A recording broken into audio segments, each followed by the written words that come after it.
ఆత్మ బంధువులందరికీ ఆత్మ ప్రణామాలు. మాతృదేవో భవ, పితృదేవో భవ, ఆచార్య దేవో భవ. మనకు ఇంత చక్కటి ధ్యానాన్ని జ్ఞానాన్ని ఇచ్చిన బ్రహ్మర్షి పితామహ పత్రిజీ గారికి, రమణ మహర్షుల వారికి, మహావతార్ బాబా గారికి, సమస్త గురుమండలానికి, ఈ భూమాతకు, ప్రకృతి మాతకు, ఈ విశ్వానికి అందరికీ కూడా ఆత్మ నమస్కారాలు. ఈ జూమ్ సెషన్ అందించిన రంగనాథ్ సార్ గారికి ఆత్మ నమస్కారాలు. మహావతార్ ఫౌండేషన్ లో 365 రోజుల సెషన్ లో 241వ రోజు క్లాస్ కు అందరికి స్వాగతం అండి. ఈరోజు సమగ్ర జీవన శైలి, అంతకంటే ముందు మెడిటేషన్ చేసుకుంటాము. మెడిటేషన్ తర్వాత సమగ్ర జీవన శైలి. సమగ్ర జీవన శైలిలో నేను కొంతమందికి మెసేజెస్ పంపించానండి. ఎవరెవరికైతే మెసేజెస్ అవి వాటికి సంబంధించి పంపించానో వాళ్ళు చెప్పచ్చు. ఏం చెప్పాలా అనేది కూడా నేను పంపించాను కదా. అందరం కూడా ఒక గ్లాస్ మంచినీళ్ళు తీసుకొని ఒక గ్లాస్ మంచినీళ్ళు పక్కన పెట్టేసుకుంటే చక్కగా స్థిర సుఖాసనంలో కూర్చుందాము. శ్వాస మీద ధ్యాస, ఆనాపానసతి ధ్యానాన్ని చేసుకుందాము. చక్కగా శ్వాసను గమనిస్తూ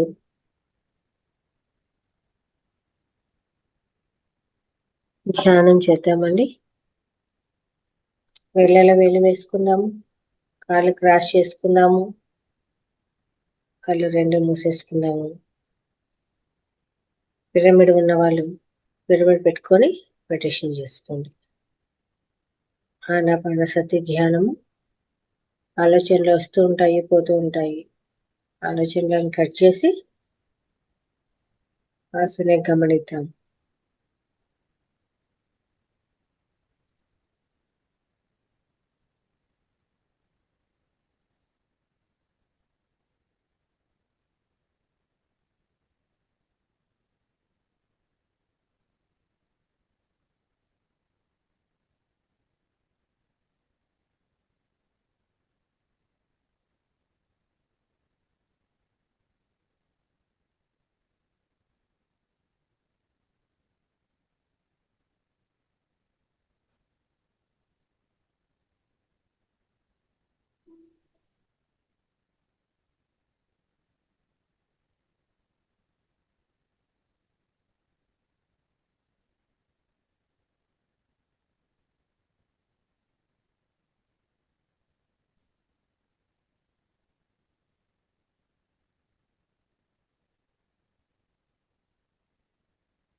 నెమ్మదిగా 2 చేతులు విడదీసి 2 కళ్ళ మీద పెట్టుకుందాము. 5, 4, 3, 2, 1. నెమ్మదిగా 2 కళ్ళు తెరుస్తూ 2 అరచేతులను చూసుకుందాము. ఇంతవరకు జరిగిన ధ్యానాన్ని మనకు అందించిన బ్రహ్మర్షి పితామహ పత్రిజీ గారికి చక్కగా ధన్యవాదాలు తెలియజేసుకుందాము. Thank you. మాస్టర్స్, నెక్స్ట్ సమగ్ర జీవన శైలి ఎవరెవరు ప్రిపేర్ అయ్యారో హ్యాండ్ రైజ్ చేయండి.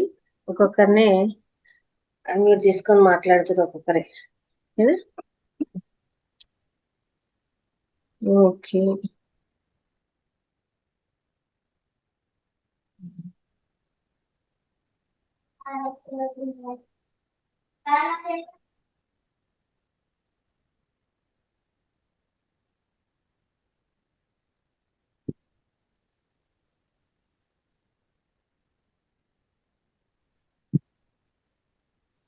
రాఘవయ్య గారు.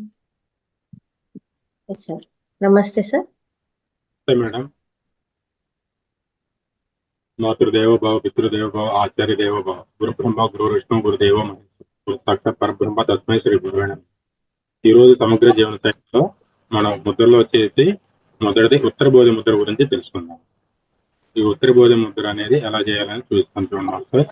మనం ఏ ముద్రని చేసేటప్పుడు నిటారుగా ఉంచుకొని చేతి వేళ్ళకి గోల్డ్ లేకుండా ఉండేట్టు చూసుకోవాలి మాస్టర్. ఇది ముఖ్యమైన గమనిక. లేదంటే మనం చేసే ముద్ర వల్ల ప్రయోజనం అనేది ఏమి అవి కరెక్ట్ గా స్పృశించుకోబట్టి వేళ్ళ చివరిలో మనకి దాని ఫలితం అనేది లభించాలి. కాబట్టి అందరూ ఇది మాత్రం గమనించాలి. ఈ ముద్ర చేసే విధానం వచ్చేసి ముందుగా మన యొక్క 2 చేతుల్ని వేళ్లలో వేళ్లు పెట్టుకొని చూపుడు వేళ్లు రెండింటిని ముందు వైపు ఆనించాలి. బొట్టన వేళ్ళు అనేది వెనక వైపు ఆనించాలి. మిగతా వేళ్ళు అనేది మన ధ్యానంలో కూర్చున్నప్పుడు ఎలా పెట్టుకుంటామో అలా వేళ్లలో వేడి పెట్టుకోవాలి. ఈ విధంగా ఉంటుంది ముద్ర అనేది.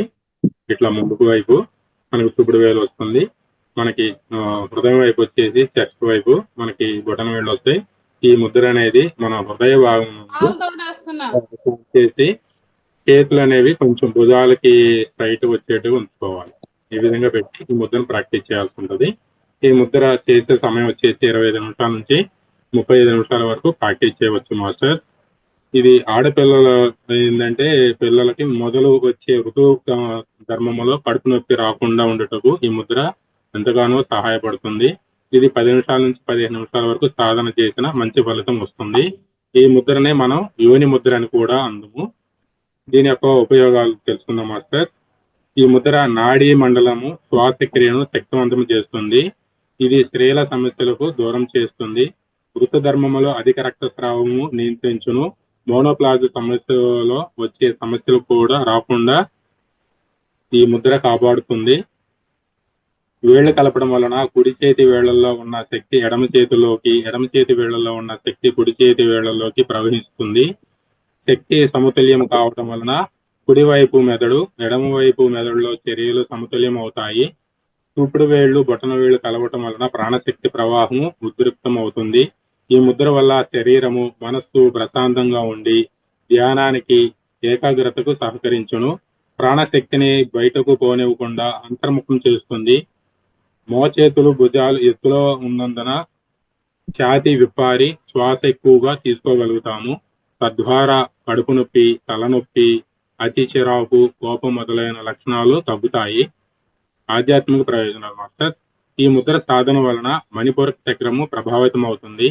అమ్మవారికి ఈ ముద్రలో పూజిస్తే మంచి ఫలితాలు కలుగుతాయి. ఎవరైనా అమ్మవారి ధ్యానం కానీ పూజ చేసే వాళ్ళకి ఈ ముద్ర ఎంతగానో ఉపయోగపడుతుంది పూజలో. సూచన: ఈ ముద్ర చాలా ఆధునికమైనది. ఇది ప్రాణాయామంలో చేరినదే ఈ వేయకూడదు అనమాట. అంటే ప్రాణాయామం బాగా ప్రాక్టీస్ చేసేవాళ్ళు మాత్రమే ఈ ముద్ర చేయాల్సి ఉంటుంది. ఈ ముద్ర చాలా త్వరగా చాలా ఎక్కువ శక్తిని గ్రహిస్తుంది కాబట్టి అంత శక్తిని ఒక్కసారిగా భరాయించలేకపోవచ్చును. ఒక్కోసారి మానసిక రుగ్మత కూడా కలిగే అవకాశం ఉంటుంది.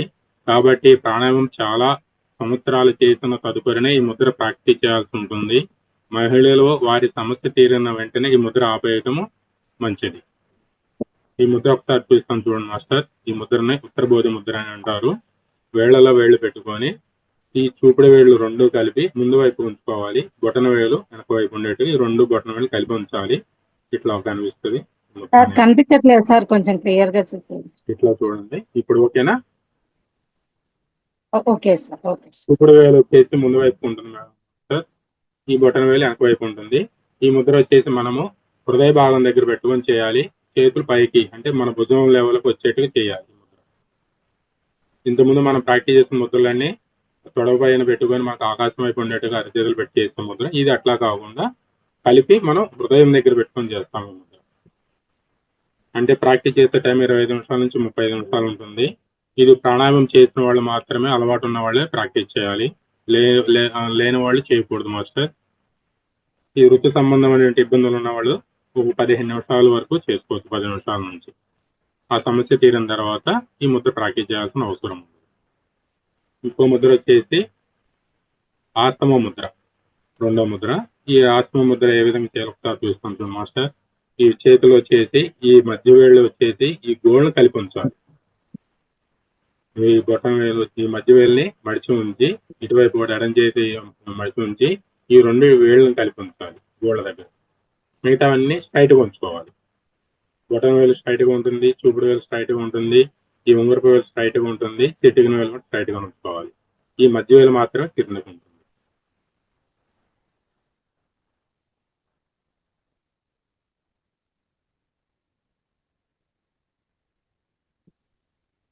ఈ ముద్ర చేసే సమయం వచ్చేసి 10 నిమిషాల వరకు చేసుకోవచ్చు మాస్టర్. ఈ ముద్రను రొమ్ము వ్యాధి ముద్ర అని అంటారు, వాయు నాలిక ముద్ర అని కూడా అంటారు. ఈ ముద్ర అంటే వాయునాలిక ముద్ర వేసిన తర్వాత కూడా ఈ ముద్రను విశ్రాంతిగా శ్వాస అందే వరకు దాదాపు 30 నిమిషాల వరకు సాధన చేయవచ్చు. దీనిని ఉబ్బసు ముద్ర అని కూడా అందరు.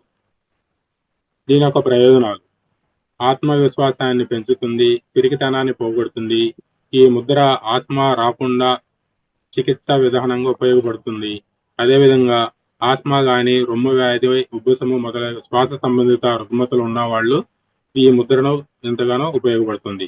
సూచనలు: ఈ ముద్ర ప్రాక్టీస్ చేసే వాళ్ళు వచ్చేసి పొగ తాగకూడదు, యాంటీబయాటిక్స్ మందులు తీసుకోకూడదు, నోటితో గాలిని పీల్చుకోకూడదు, చలికాలంలో రాత్రి బయట తిరగకూడదు, వ్యాధి ఉద్రిక్తతను కలిగించే ఆలోచన చేయకూడదు, ఏ పనిలో తొందరపాటు చేయకూడదు, మిరియాలు, పాలు, పెరుగు ఉత్పత్తులు తీసుకోకూడదు, తేలికపాటి ఆహారము, సాత్వికమైన ఆహారం మాత్రమే తీసుకోవాలి.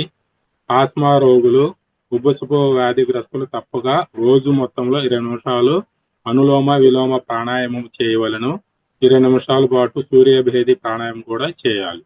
ఆస్మాతో ఇబ్బంది పడే వాళ్ళు ఈ 2 ప్రాణాయామం చేసిన తర్వాత ఈ ముద్రను ప్రాక్టీస్ చేస్తే వాళ్ళకి ఆస్మా నుంచి విముక్తి కలుగుతుంది. ఒకసారి చూస్తాను చూడండి మాస్టర్స్.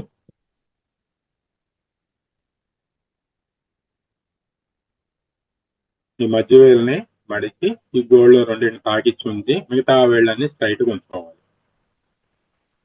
ఈ విధంగా చేయాలి.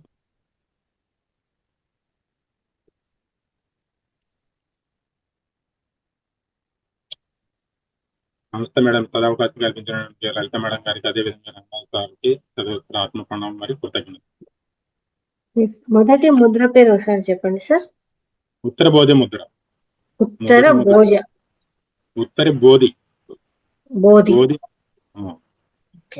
దీనే యోని ముద్ర అని కూడా అంటారు madam. Okay, thank you sir, thank you very much. మంచి ముద్రలు తీసుకొని వచ్చారు. మీరు ప్రతి ఒక్కరికి కూడా చాలా అద్భుతంగా ఉపయోగిస్తారండి, అందరికి ఉపయోగపడతాయి. కాబట్టి ఆడవాళ్ళు కానీ ఈ సమస్యలు ఏమన్నా ఉన్నా కూడా వీటిని ప్రతి ఒక్కరికి షేర్ చేయండి, అందరికీ చెప్పండి, తెలియజేయండి. ఓకేనా? Thank you sir, thank you very much. Ravindra Rao sir.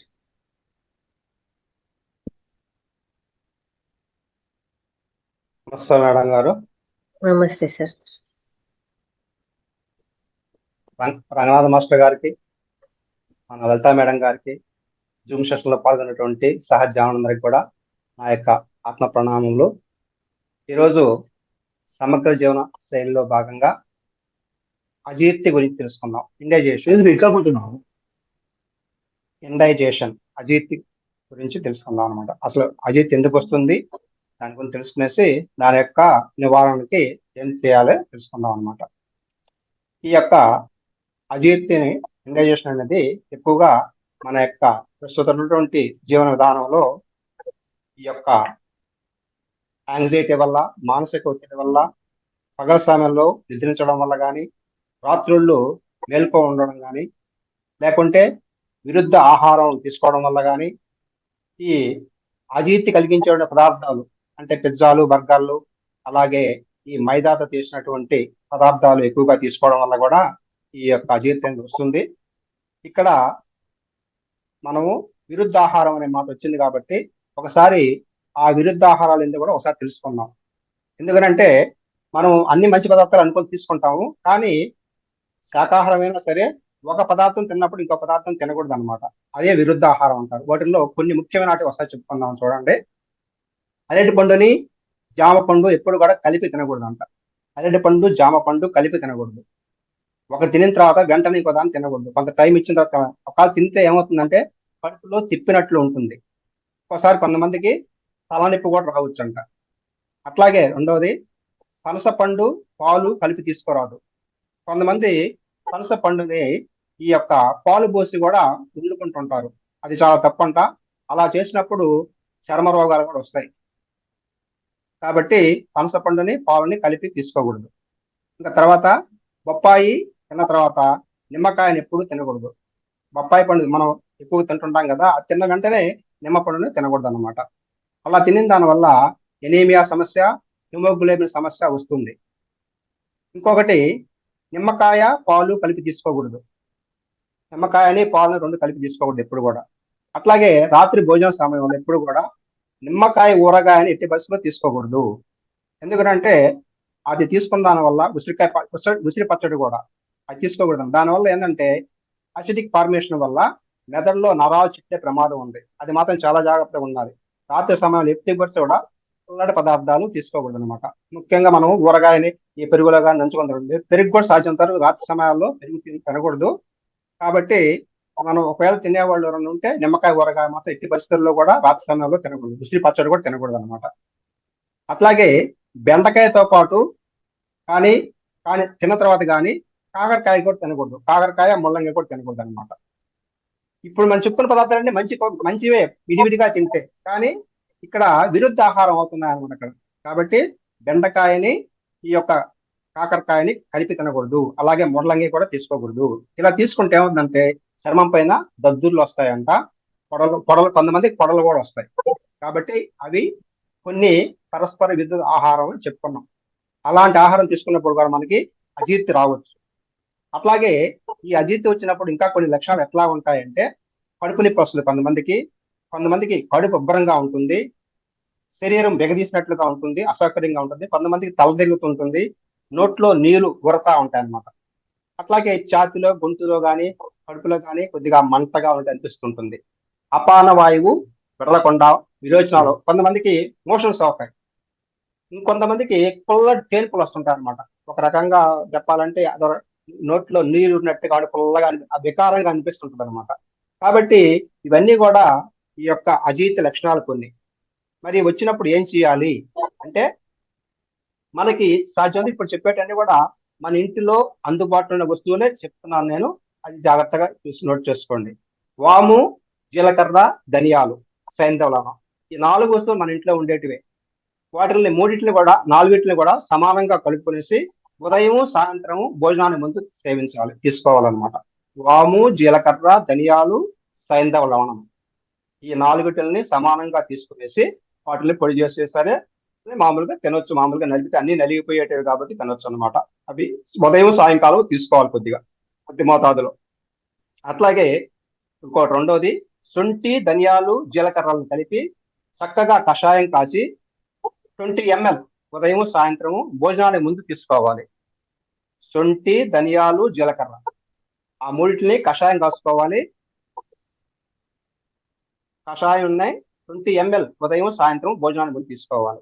ఇంకొకటి, కరక్కాయ, శొంఠిల్ని సమానంగా తీసుకునేసి అందులో సైంధవ లవణం కలిపి 1 గ్రాము, సైంధవ లవణం ఎక్కువ వేయకూడదు, 1 గ్రాము కలిపి గోరువెచ్చని నీళ్ళలో సేవించితే ఈ యొక్క అజీర్ణం తగ్గుతుంది.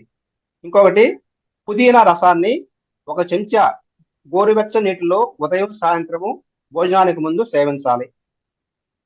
ఇంకొకటి, శుంఠి చూర్ణాన్ని 2 గ్రాములు ఉదయము సాయంత్రము వేడి నీటిలో భోజనానికి ముందు తీసుకోవాలి. ఇంకా అల్లం ముక్కలు, బెల్లము మరియు సేందులను కలిపి భోజనానికి ముందు సేవించాలి. కొన్ని భోజనానికి ముందు సేవించేటివి ఉంటాయి అన్నమాట. ఇంకపోతే పిప్పళ్ళు, శుంఠి, కరక్కాయలను సమానంగా తీసుకొని అందులో సేంద్రలను కలిపి 3 గ్రాముల చొప్పున భోజనానికి ముందు వేడి నీటిలో కలిపి వాడితే అజీర్తి తగ్గుతుంది. ఇంకా చివరగా ఆయుర్వేద షాపులో దొరికేటువంటి ఒక వస్తువు ఉంది, భాస్కర లోనం అనేది ఒకటి ఉంది. అది ఆయుర్వేద షాపులో దొరుకుతుంది ఔషధం. అది 3 గ్రాముల చొప్పున ఉదయం సాయంత్రం తీసుకుంటే వేడి నీటిలో తీసుకోవాలి, అజీర్తి తగ్గిపోతుంది అనమాట. ఇవి అజీర్తి వచ్చినప్పుడు ఆ యొక్క లక్షణాలను అనుసరించి తీసుకోవాల్సినటువంటి ఔషధాలు అవి. ఇవన్నీ కూడా సాధ్యంత వరకు మన ఇంటికి ఉండేటివే, ఎక్కడితే కాబడలేదు. మనం ఒక వాయుముద్ర కూడా నేర్చుకున్నాం. మననే పోయిన వారం నేర్చుకున్నాం. మనం వాయుముద్ర కూడా వేసుకున్నా కూడా మనకి కడుపొబ్బరం అనేది తగ్గిపోతుంది. ఒకసారి వాయుముద్రని ఒకసారి చూపిస్తాను, గుర్తు తీసుకోండి.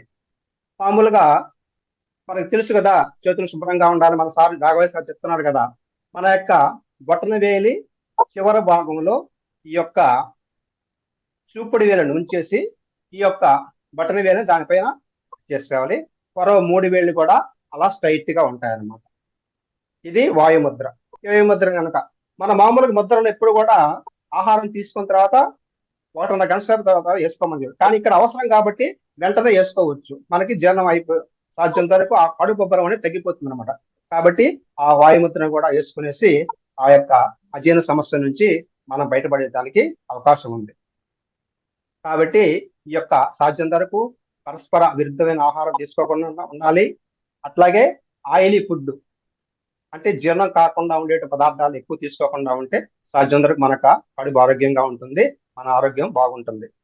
ఈ యొక్క అవకాశం ఇచ్చినటువంటి ఈ ఫౌండేషన్ వారికి ధన్యవాదాలు. నమస్తే. Thank you sir, thank you very much. మొత్తానికి వచ్చారు క్లాస్ కు ఇబ్బంది లేకుండా. మాది ఈ రోజు మనకి వినాయకుడి యొక్క మండపం పెట్టున్నారు మేడం, అక్కడ కార్యక్రమం ఉండింది, మాది కూడా ఉండింది. అక్కడికి వెళ్ళాను. ఒక పక్కన వర్షం వస్తా ఉంది. ఆ వర్షం వచ్చిన దాని వల్ల వాళ్ళు డీజే పెట్టలేదు, లేకపోతే పెట్టినోడు అసలు నేను చెప్పేది ఏది వినిపించుండేది, మీకు అసలు వినిపించుండేది కాదు ఏది కూడా. మా పక్కనే ఉంది అది. వర్షం ఉంది కాబట్టి తడిచిపోతాయని లోపల పెట్టుకున్నారు వాళ్ళు. అయ్యి ఓకే, మీకోసమే పెట్టినట్లేదు. వర్షం తగ్గింది మేడం ఇప్పుడు. అదే థ్యాంక్ యూ సార్, మంచి విషయాలు చెప్పారు. అజీర్తి గురించి చాలా మందికి ఇలాంటి సమస్య వస్తూ ఉంటుందండి. ఇవి ఇంట్లోనే నివారణ విధానాలు చెప్పారు సార్, చక్కగా అందరూ కూడా నోట్ చేసుకొని ఫాలో అవ్వాలి. Thank you very much sir. Subhashini గారు.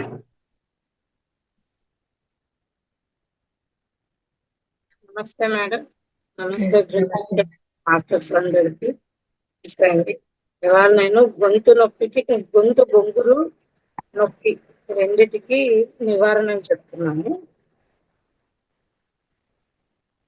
గోరువెచ్చని నీళ్ళలో మంచి తేనెను 5 నుండి 10 మిల్లీగ్రాముల నీళ్ళల్లో కలుపుకొని 3 లేదా 4 సార్లు త్రాగడం వలన గొంతు బొంగురు మరి గొంతు నొప్పి తగ్గుతుంది. రెండో చిట్కా అండి, చలువ మిరియాలు నోట్లో వేసుకొని నములుచు ఆ రసమును మింగుచుండిన బొంగురు గొంతున్న వ్యాధి తగ్గుతుందండి. మూడోది, వావిలి చెట్టు వేరు చూర్ణమును 1 గ్రాము మాత నువ్వుల నూనెలో కలిపి ప్రతిరోజు తీసుకోవడం వలన గొంతు వాయిస్ బాగా వినిపిస్తుంది, మరియు గొంతు నొప్పి కూడా తగ్గుతుంది. 4వది, కాల్చిన లవంగమును బుగ్గన పెట్టుకొని రసమును కొంచెం కొంచెం మింగినా కూడా మనకి గొంతు బాగా ఇది వస్తుంది, బొంగురు పోయి నొప్పి అవన్నీ తగ్గుతాయి. తమలపాకు తీగ వేరును బుగ్గన పెట్టుకొని రసము మింగినా కూడా దానివల్ల కూడా గొంతు బొంగురు పోవడం వల్ల తగ్గడం కానీ, గొంతు నొప్పి కానీ, గొంతు సమస్యలు ఉన్నా తగ్గుతాయి. చిగుర్ల వాపు గురించి ఇంకొన్ని చిట్కాలు చెప్తానండి. చిగుర్ల వాపు నొప్పి, పళ్ళ చిగుర్లు ఒకటోది జామ చెట్టు ఆకులను 2 రెట్లు నీళ్ళల్లో మరిగించి వడబోసి ఆ కషాయంతో నోట్లో పోసుకొని పుక్కిలించిన దానివల్ల మనకు చిగుర్లు అవి గట్టిపడతాయి, వాపులు కూడా తగ్గుతాయి దానివల్ల. రెండోది నల్ల తుమ్మ చెట్టు పట్టుతో కషాయం కాచి దానిలో కొద్దిగా పటిక కలిపి పుక్కిలించిన చిగుర్ల వాపు నొప్పి తగ్గుతుంది. మూడోది నేరేడు ఆకుల రసమును పుక్కిలించిన వాటిని చిగుర్లు ఉబ్బినా కూడా మెత్తబడినా కూడా చిగుర్లు గట్టిపడి నొప్పి తగ్గుతుంది. నాలుగోది మామిడి ఆకులు కషాయంతో పుక్కిలించినా కూడా చిగుర్లు గట్టిపడి నొప్పి తగ్గి దానివల్ల కూడా ఉపశమనం కలుగుతుంది. ఓకే మేడం, ఈ అవకాశాన్ని ఇచ్చిన లలిత మేడంకి, రంగనాథ్ సార్ గారికి ఆత్మ ప్రణామం. Thank you madam. Thank you madam, చాలా చక్కగా వివరించారు. Thank you very much. Krishnakumari గారు. నమస్తే మేడం. మహాతార్ బాబా గారికి, బ్రహ్మర్షి పితామహ పత్రిజీ గారికి, స్వర్ణమాల మేడం గారికి, మహాతార్ ఫౌండేషన్ వ్యవస్థాపకులు రంగనాథ్ మాస్టర్ గారికి, జూమ్ సెక్షన్ లో ఉన్న ఆత్మబంధువులందరికీ ఆత్మ ప్రణామాలండి. అజీర్ణం గురించి చెప్తాను నేను. కరక్కాయ చూర్ణము సైంధవ లవణము సభాగాలుగా తీసుకుని పూటకి పావుతులో 3 గ్రాములు ఉదయము మరియు సాయంత్రం భోజనం తర్వాత సేవించిన అన్ని రకముల అజీర్ణ రోగములు శమించును. పచ్చి అరటికాయను ముక్కలుగా కోసి ఎండించి పొడి చేసి 1 నుండి 2 గ్రాముల పొడిని కొద్దిగా ఉప్పు కలిపి సేవించిన అజీర్ణము, పులిత్రేపులు, అగ్నిమాంద్యము హరించును. అతిసారం, అతి దాహం అండి. కొన్ని చలవ మిరియాలను నోటిలో వేసుకుని చప్పరిస్తే ఎన్ని నీళ్లు తాగినా ఆగని దెబ్బకి తగ్గిపోవును. ధనియాలు కషాయంగా కాచి 20 నుండి 30 గ్రాముల కషాయంలో తగినంత పంచదార కలుపుకుని త్రాగుచుండిన అతి దాహము హరించును. అరుచి అండి. ఉప్పు మరియు అల్లము కలిపి ప్రతిరోజు అన్నము తినే ముందు తీసుకోవాలి.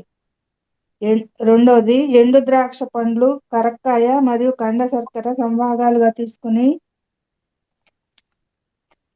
మెత్తగా దంచి పొడి వలె చేసి ఉంచుకొనవలను. 2 నుండి 4 గ్రాములు పొడిని గోరువెచ్చని నీళ్ళలో దినములో 2 సార్లు తీసుకొని చుండిన నోటిలో అరుచి తగ్గిపోయి ఆకలి పెరిగింది. థ్యాంక్ యూ మేడం, ఈ అవకాశం ఇచ్చినందుకు మీకు థ్యాంక్ యూ. మీకు కూడా చాలా చక్కగా వివరించి చెప్పారండి. Thank you very much. ఇవన్నీ కూడా నోట్ చేసుకొని ప్రతి ఒక్కరూ వీటి గురించి ఇలాంటి సమస్య వచ్చినప్పుడు ఏమంటామంటే ఆ నివారణలు ప్రతి ఒక్కరు కూడా చేసుకోవచ్చు. అలాగే ఈ వీడియోని షేర్ చేయండి. ఇలాంటి సమస్యలు ఉన్నవాళ్ళు అవి చేసుకొని కూడా వాటి నుంచి బయటపడతారు కదా. చెప్పండి మేడం. నమస్తే.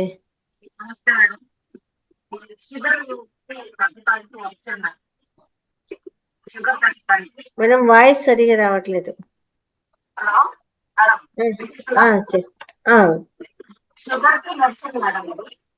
షుగర్ కి మెడిసిన్ రీసౌండ్ వస్తుంది వాయిస్ ఎందుకు?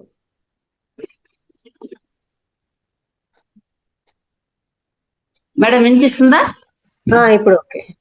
ఇది షుగర్ కి మెడిసిన్ మేడం. ఇది మా ఇంట్లో అందరూ వాడుతున్నారు. 400 దాకా వెళ్ళిన వాళ్ళకి కూడా తగ్గిందనమాట. ఈ మెడిసిన్ మనం ఇంట్లోనే తయారు చేసుకోవచ్చు. జీలకర్ర 100 గ్రామ్స్, వాము 100 గ్రామ్స్, నల్ల జీలకర్ర 50 గ్రాములు, మెంతులు 100 గ్రాములు, దాసిన చెక్క 50 గ్రాములు, లవంగాలు 50 గ్రాములు, వేపాకు పొడి 100 గ్రాములు, ఉసిరి పొడి 100 గ్రాములు, మిరియాలు 50 గ్రాములు, కాకరాకు పొడి 100 గ్రాములు, తులసాకు పొడి 100 గ్రాములు. ఇవన్నీ పచ్చివేనండి. ఇది గ్రైండ్ చేసుకొని మార్నింగ్ లేవంగానే 1 గ్లాసు వాటర్, 2 గ్లాసుల వాటర్ లో 1 స్పూన్ వేసి మరగబెట్టుకొని తాగి తర్వాత కాఫీ తాగండి 10-15 మినిట్స్ తర్వాత. ఇంకా ఇన్సులిన్ చేసుకోవాల్సిన అవసరం కానీ నార్మల్ గా వేసుకోవాలి కాబట్టి, షుగర్ వచ్చాక వేసుకోవాలి కాబట్టి వేసుకోవటమే కానీ లేకపోతే అవసరం లేదు మేడం. ఇది మా నాన్నగారికి వాళ్ళ నాన్నగారు చెప్పారు, మా తాతగారు. అట్లా ఇప్పుడు మా ఇంట్లో మా పెద్ద సిస్టర్కి 400 పైన వచ్చింది మేడం షుగర్. కళ్ళు కూడా కనపడతలేదు. ఇంకా అప్పుడు ఈ కషాయం కాచిస్తే ఇప్పుడు షుగర్ నార్మల్ గా ఉందండి. తనకి ఓవర్ టెన్షన్స్ ఉంటాయి, తన చార్టెడ్ అకౌంట్ ఓవర్ టెన్షన్స్ వల్ల షుగర్ కూడా పెరిగిపోతా ఉంది. ఇది తాగినప్పటి నుంచి మా పెద్ద బ్రదర్ కానీ మా పెద్ద కానీ షుగర్ కంట్రోల్లో ఉందండి. అసలు ముందు డాక్టర్స్ మీకు ఇంకా కళ్ళు రావు అది ఇదని కొట్టారు, కానీ ఇది వాడిన తర్వాత మటుకు చాలా బాగుంది. వాడటానికి ఎన్ని రోజులు తాగాలి మేడం అది? అండి ఎన్ని రోజులు తాగాలి? అంటే మామూలుగా ఇంట్లో చేసుకునేది కాబట్టి మీరు కంటిన్యూగా తాగుతూ ఉంటే మళ్ళీ అప్ అండ్ డౌన్స్ రాకుండా ఉంటాయి మేడం. ఒక 21 days తర్వాత మీకు మామూలు నార్మల్కి వచ్చేస్తుంది తాగడం మొదలు పెట్టాక. తర్వాత మీరు కనీసం వారానికి 2-3 times అని తాగితే మీకు షుగర్ పెరగకుండా ఉంటుంది. మోకాళ్ళు నొప్పులకి మేడం అల్లము, వెల్లుల్లిపాయి, పసుపు, రాళ్ళుప్పు రోట్లో నూరుకొని మోకాళ్ళకి ప్యాచ్ లాగా వేసుకొని ఒక 2 hours కదలకుండా ఉంటే 21 days తర్వాత మీ మోకాళ్ళ నొప్పులు అసలు ఉండనే ఉండవాలి. Hello, okay okay madam. Okay madam. Sugar వ్యాధికి మళ్ళా మోకాల నొప్పులకి నివారణ. ఒకటి కృష్ణకుమారి గారు, మీ ఫోటో నాకు ఒకటి సెండ్ చేయండి. అలాగే మీరు కూడా మేడం ఫోటో సెండ్ చేయండి. శుభాషిణి మేడం గారిది ఉంది. రేపు ఈ వీడియోలు వస్తాయి కదా, మీ ఫొటోస్ ఉండాలన్నమాట. అందుకని నాకు ఈ ప్రోగ్రామ్ అయ్యే లోపలే మీ ఫోటో సెండ్ చేయండి. ఓకేనా? మీ పేరు ఇది హైమాతురగా. హైమాతురగా. ఓకే అండి.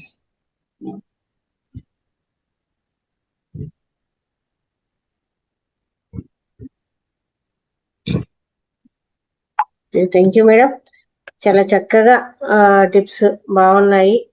షుగర్కు ఇవన్నీ కూడా కషాయం చేసుకొని తాగితే మంచి రిజల్ట్స్ వస్తుంది. ప్రతి ఒక్కరు కూడా దీన్ని ఫాలో అవ్వాలి. Okay, thank you. ఇంకా ఎవరో వివో 2420 అన్మ్యూట్ చేసుకోండి. హ్యాండ్ రైజ్ చేశారు. Okay okay. శ్రీలక్ష్మి గారు నమస్తే. నమస్తే మేడం. నమస్తే. నమస్తే మ్యామ్, చెప్పండి. నమస్తే మేడం. నమస్తే. నేను నల్ల శనగలు తినడం వల్ల కలిగే ఉపయోగాలు చెప్తాను మేడం. ఓకే, నల్ల శనగల వల్ల ఉపయోగాలు. ఓకే. అవి తినటం వల్ల ఎలాంటి లాభాలు వస్తాయి ఏంటి? నల్ల శనగలు అంటే ప్రతి ఇళ్లలో కూడా ఉంటాయి. చీప్ అండ్ బెస్ట్ మెడిసిన్ అన్నమాట. అందరి ఇళ్లలోనే ఇవి ఆల్మోస్ట్ ఆల్ ఉంటాయి నల్ల శనగలు. అందుకని అంటే ఇవి చాలా అద్భుతంగా ఆరోగ్యానికి చాలా బాగా పనిచేస్తాయి అన్నమాట. నల్లశనగలు అందరి ఇంట్లో ఉండేవే. వీటిని ఉడికించుకుని వేయించుకుని రకరకాల రుచికర ఆహార పదార్థాలను తయారు చేసుకోవచ్చు. ముఖ్యంగా రాత్రి నానబెట్టి ఉదయాన్నే తినడం వల్ల మంచి ఫలితం కూడా ఉంటుంది. దీంట్లో ప్రోటీన్, ఐరన్ కూడా ఎక్కువగా ఉంటాయి. శాకాహారులు సాధారణంగా ప్రోటీన్ లోపంపై ఆందోళన చెందుతుంటారు. అలాంటి వారు నానబెట్టిన నల్లశనగలు తీసుకోవడం చాలా మంచిది. దీనివల్ల ప్రోటీన్ ఎక్కువగా ఉంటుంది అన్నమాట. అలాగే రక్తహీనతతో బాధపడుతున్న వారికి కూడా ఇవి బాగా ఉపయోగపడతాయి. వీటిలో సమృద్ధిగా ఐరన్ ఉండి శరీరంలో హిమోగ్లోబిన్ స్థాయిని పెంచేందుకు నల్లశనగలు బాగా ఉపయోగపడతాయి. అలాగే అరుగుదలను కూడా ఇవి పెంచుతాయి. నానబెట్టిన నల్లశనగల్లో ఫైబర్ ఎక్కువగా ఉంటుంది. ఇది జీర్ణ వ్యవస్థను మెరుగుపరుస్తుంది. శరీరంలోని హానికరమైన విష పదార్థాలను బయటకు పంపి జీర్ణ వ్యవస్థను ఆరోగ్యంగా ఉంచుతుంది. వీటిని క్రమం తప్పకుండా తినడం వల్ల మలబద్ధకం, జీర్ణ సమస్యలు ఇలాంటివన్నీ కూడా దూరం అవుతాయి. గుండెనివి ఆరోగ్యంగా ఉంచుతాయి. నానబెట్టిన నల్లశనగల్లో యాంటీ ఆక్సిడెంట్లు, ఫైటో న్యూట్రియంట్లు ఉంటాయి. ఇవి రక్తనాళాలను ఆరోగ్యంగా ఉంచడంతో పాటు రక్తం గడ్డకట్టడాన్ని నిరోధించే అవసరమైన ఖనిజాలను కూడా ఇవి కలిగి ఉంటాయి. దీని ఫలితంగా గుండె కూడా ఆరోగ్యంగా ఉంటుంది. ఇది తీసుకోవడం వల్ల గుండె కూడా ఆరోగ్యంగా ఉంటుంది. బరువు తగ్గేందుకు కూడా ఈ నల్లశనగలు చాలా ఉపయోగపడతాయి. యాంటీ ఆక్సిడెంట్లతో నిండిన నల్ల శనగల్లో ఫైబర్ ఉంటుంది.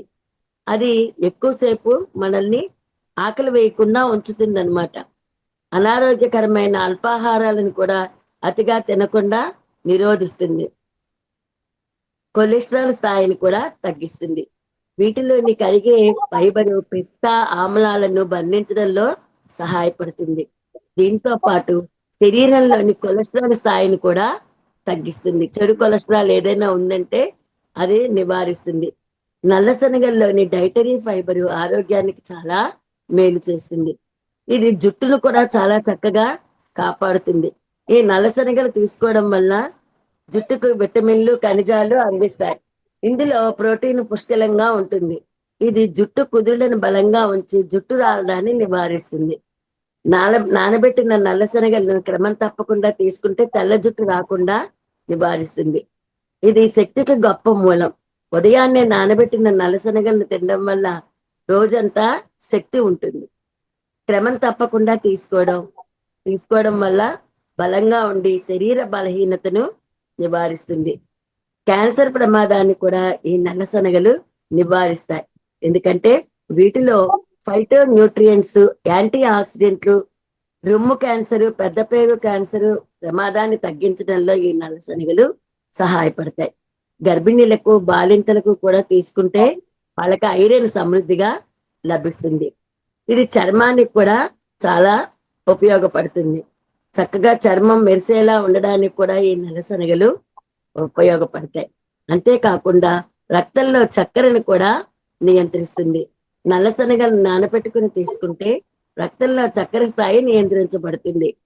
దీనిలోని సంక్లిష్ట పిండి పదార్థాలు జీర్ణక్రియను ఆలస్యం చేస్తాయి. వీటిలోని పిండి పదార్థాలు రక్తంలో చక్కెర శోషణని నియంత్రించడమే కాక చక్కెర స్థాయిని కూడా తగ్గిస్తాయి. టైప్ 2 డయాబెటీస్ ప్రమాదాన్ని రాకుండా నివారిస్తాయి. లోకా సమస్త సుఖినో భవంతు. అందరూ ఆరోగ్యంగా ఉండాలని కోరుకున్నాను. ఈ అవకాశం కల్పించిన మహావతార్ ఫౌండేషన్ వాళ్ళకి, వింటున్న గ్రూప్ సభ్యులందరికీ కూడా నా ధన్యవాదాలు. Thank you madam. ఎన్ని ఉపయోగాలు ఉన్నాయా నల్ల శనగల వల్ల. అవునండి. దాన్ని అసలు మనం ఏదో మామూలుగా అనుకుంటాం. అంటే మామూలుగా మనకు దొరికే శనగలే కదండి, అవే కదా. చిన్నవి శ్రావణ మాసం పంచి పెడతాం కదండి శనగలు, అందుకే అది చెప్పాను ఇప్పుడు. ఆ శనగలు శ్రావణ మాసంలో మంగళగౌరి నోకి వాయినాలు ఇవ్వడానికి ఉపయోగిస్తాం కదా. అందులో ఎక్కువ ఫైబర్ ఉంటుందండి. దాన్ని సలాడ్ గా కూడా చేసుకుని తినొచ్చును. లేదా రోజు ఇన్ని శనగలు మొలకలు ఎత్తినవైతే ఇంకా మంచిది. మొలకలు ఎత్తినవైతే ప్రోటీన్ ఇంకా బాగా ఎక్కువగా ఉంటుంది. అది మనం ఉడికించుకునే తినక్కర్లే, గాలిలాగా చేసుకుని తినొచ్చు, పకోడీలా వేసుకుని తినొచ్చు, అలా చేసుకోవచ్చు. ఇన్ని లాభాలు ఉన్నాయి వాటిలో. థ్యాంక్ యూ మేడం, చాలా చక్కగా చెప్పారండి. Thank you very much. ఇంకా మాస్టర్స్, ఇంకా ఎవరైనా చెప్తారా? ఈరోజు బాగానే చెప్పారు. కొత్త వాళ్ళు కూడా అంటే క్లాస్లో కొత్తగా చెప్పడం బాగుంది.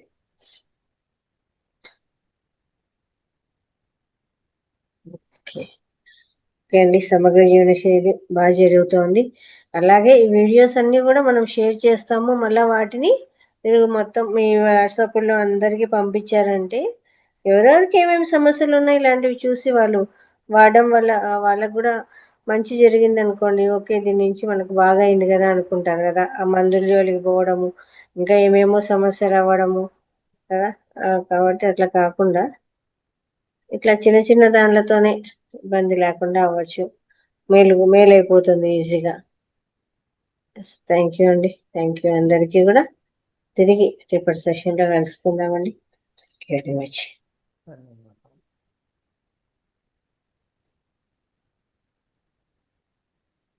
Thank you madam, thank you very much. శుభరాత్రి.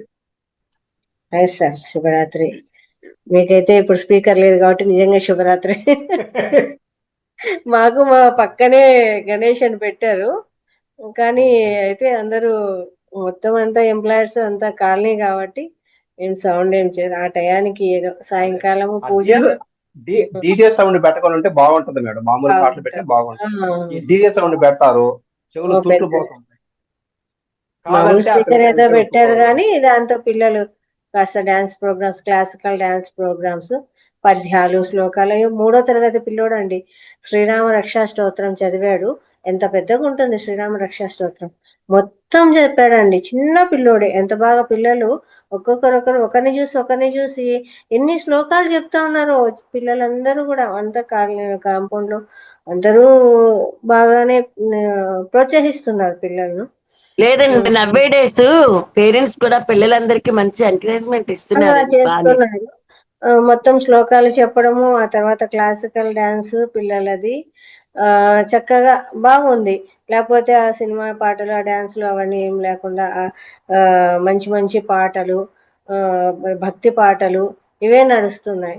ఇంకా 8:30 అయిపోయిందంటే ఇంకా మళ్ళీ అంతా ప్రసాదాలు అయిపోతుంది, క్లోజ్ చేసేస్తున్నారు అక్కడికి.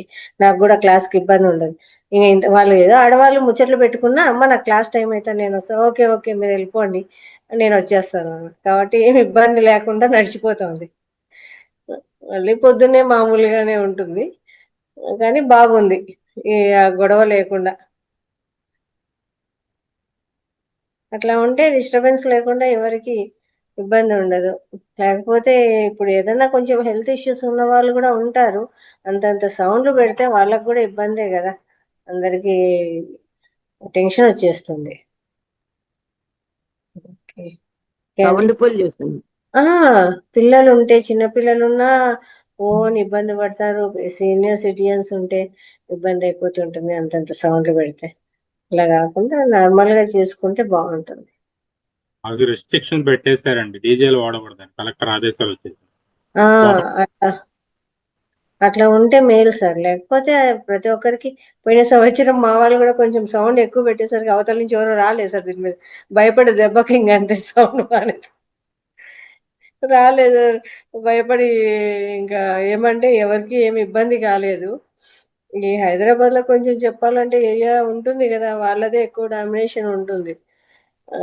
కాబట్టి మనం కొంచెం సౌండ్ చేసినామంటే వాళ్ళకు ఏదో ఇబ్బంది అన్నట్టు బాగా పెద్ద పెద్ద రాళ్ళు వేసారు దాని మీద, పిల్లలంతా భయపడ్డారు. అంత ఈ సంవత్సరం అంత సౌండ్ మామూలు పెట్టినా కూడా సౌండ్ ఎక్కువ లేకుండా ఏదో సింపుల్ గా చేసుకుని పోతున్నారు. పెట్టితే బాగుంటుంది, అందరికి ఇబ్బంది. మాకు ఇప్పటి వరకు పక్కనే జరుగుతా ఉంది భజన, కరెక్ట్ క్లాస్ టైంకి క్లోజ్ అయింది. అయిపోయింది, అర్థమయ్యేది నేను చెప్పింది కూడా. ఎవరికి ఇబ్బంది లేకుండా మార్పు వస్తుంది లేండి సార్, బాగుంది. పిల్లలు కూడా మంచిగా యాక్టివ్ గా పాల్గొనడము బాగుంది, అందరూ కూడా.